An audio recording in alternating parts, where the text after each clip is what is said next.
Hey everybody, what's going on? It's Ebony back at you with Cocolove talking sex. I am so happy to be here. Oh my God, I'm glad to be back. This is episode 10. Yay! Episode 10. And this is going to be a very serious topic about finding your sexy after being raped.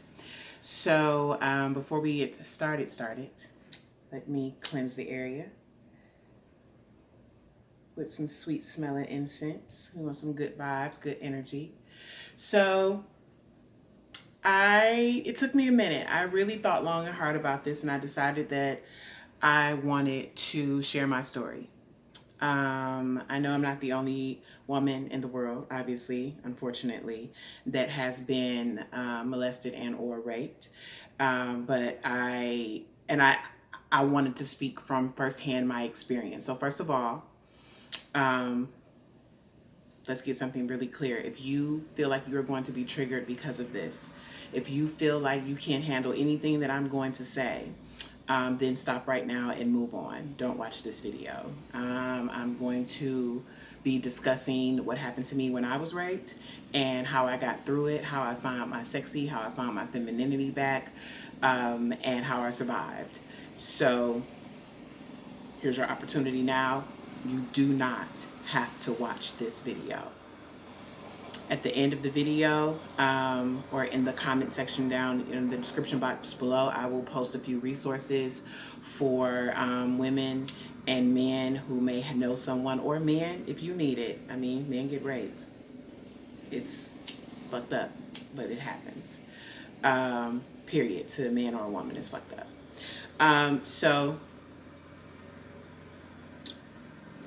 Okay, here we go. So I was raped years ago. I did not tell anyone. It was a few years later that I mentioned it to some of my very, very, very, very close friends. And the main reason why I didn't tell anyone is because it started off consensual. And it started off consensual. It was like a one night stand, a rebound situation. I was going through some relationship issues with someone very specific, and I was out on the prowl like, I'm gonna give me some dick, fuck it.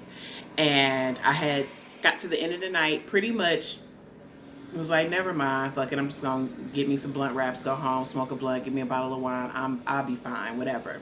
And I meet this guy at a liquor store, of all places, and we connected. I mean, we honestly did. And I was like, hell yeah. And one thing led to another. He was at my house. We were enjoying each other. Like I said, it started off consensual. Then something happened. And I had performed oral sex on him. And it was his turn to perform oral sex on me.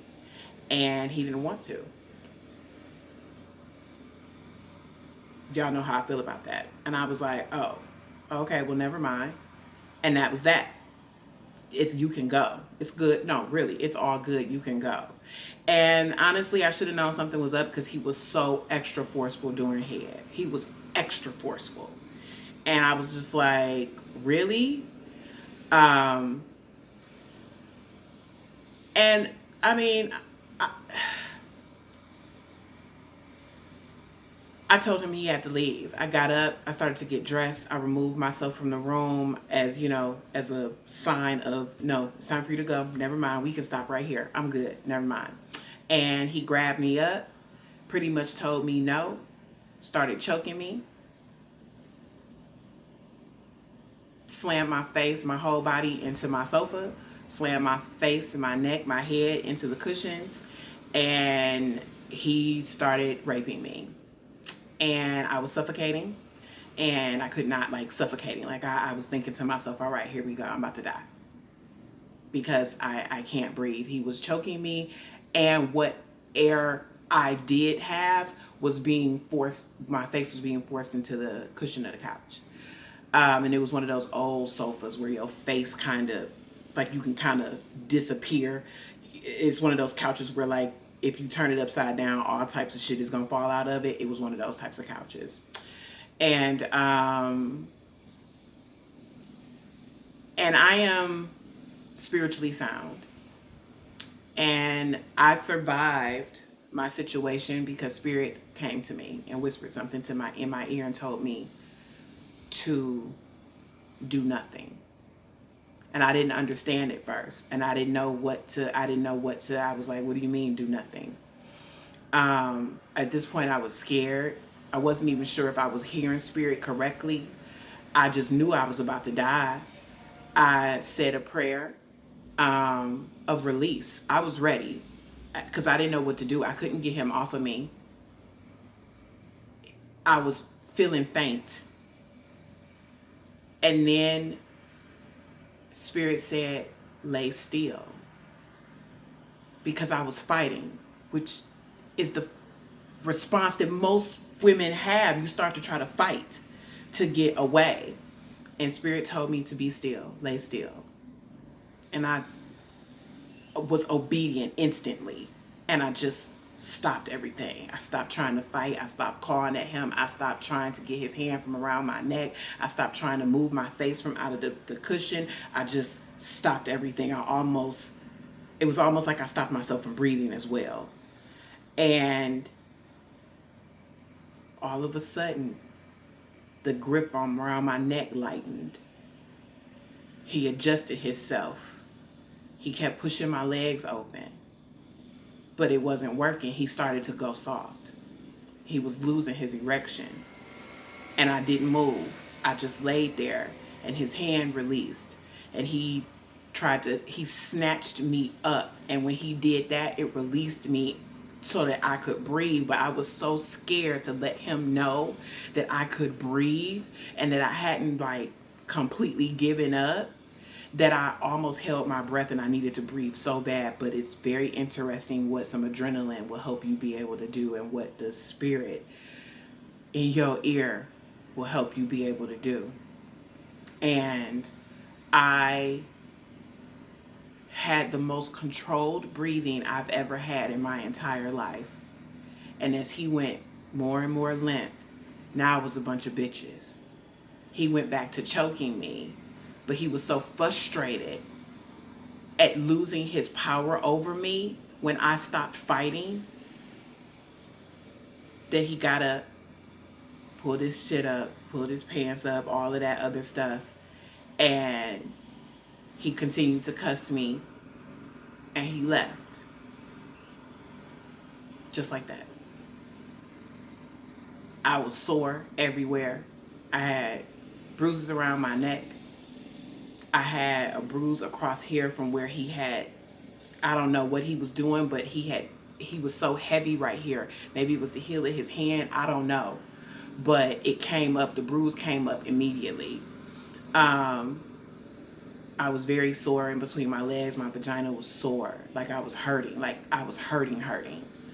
And I just started to cry. And I was angry.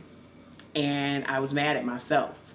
And I should have known better. And I went into immediate, it's all my fault. And it took me a while to get over that. It took me a long time to get around that it wasn't my fault. Months and months and months. It wasn't my fault. But when I finally was able to look myself in the mirror, accept what happened, accept what I did, what I didn't do, I was able to forgive myself first and foremost. Now, this is a very unpopular topic. I do not think that I did anything wrong, but I do think that I could have made better choices that night and not allowed my emotional state to dictate my actions. So I forgave myself. I stopped looking at men because after I was raped, I looked at every man with a side eye, like, you raggedy motherfucker. You probably raped somebody yesterday. Like my thoughts about men was real ugly. And I just wasn't having it. And I didn't want to be bothered. I didn't want to be touched. I went completely celibate. No masturbation, nothing, celibate. And I would hear of other women being raped, and I would start to feel guilty because my rape wasn't like theirs.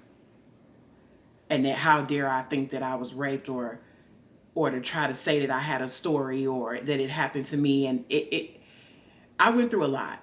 And then, like I said, I apologized to myself. I got up one day and I was like, I don't want to be like this no more. I don't want to feel like this anymore. And that moment takes time.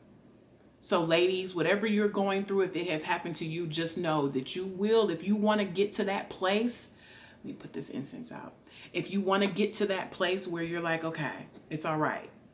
I don't want to be like this anymore, and I'm ready for a new. I'm ready to move forward. You can. Because every man is not out to get you. Every man is not out to hurt you. Every man is not going to rape you. And when you can get to that place and understand that, then you can look at yourself and decide what you need to do for you that's going to be the best for you. For me, I apologize to myself. I did not forgive him, but I did forgive myself for making very rash decisions that night. And like I said, allowing my emotions to dictate my actions as opposed to not.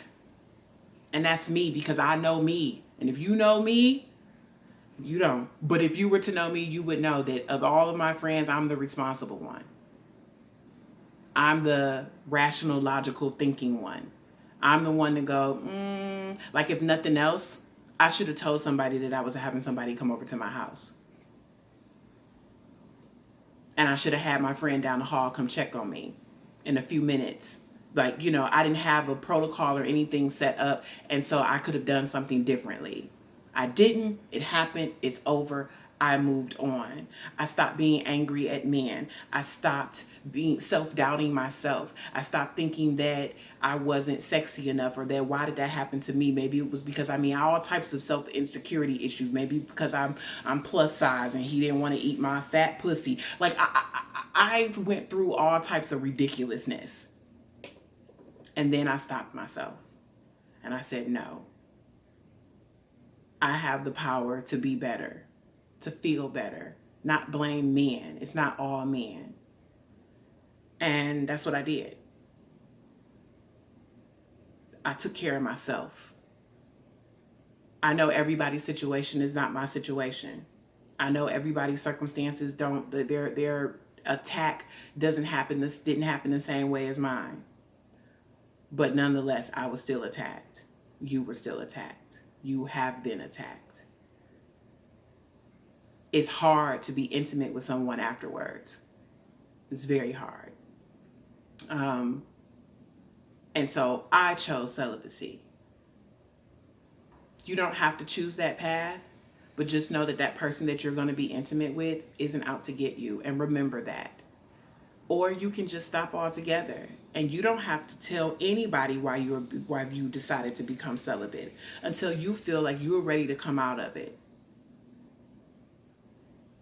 But ultimately, I realized that I had to take care of myself, that I was responsible for my own happiness, my own mental health. I was responsible for helping myself get to a place where I have a healthy relationship with men. And all of that is very possible. All of it. Those are just my steps. I say to you, whoever you are, whoever this has happened to, that you can come out of it. You can come out sexy on the other end of this. You can come out feminine on the other end of this. You can find your beauty. All of it is there. You just have to take the time to allow yourself to heal from what happened to you. And that healing process is different from everyone. So mine took several months. Yours could take a year. Yours could take 2 years, and that's okay. As long as you are aware. And I went into my situation.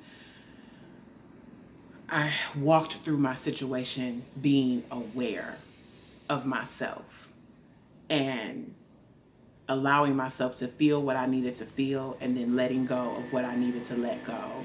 And that's the biggest thing. Let go. Let go. Let go and know that there's beauty, femininity, sexiness, and appeal on the other side. And the most important for me was that every man is not out to get me. I hope that this was helpful. I really, really do. Again, I'm going to put some resources in the bottom if you need to have someone to talk to, because I didn't talk to anybody. I didn't talk to anybody. I didn't feel like I needed to talk to anybody, but some of you may feel like you need to speak to someone and you don't know where to go. So I'm going to put a few resources down, some hotlines down in the description, and hopefully that's the start for you to find a way to get back to your womanhood, what makes you feel the sexiest, the happiest, the most feminine, because intimacy, it's our right to be able to have intimacy and to use it how we want to. And shame on anybody that tries to take it away from you. All right, y'all. Sex, peace, and harmony.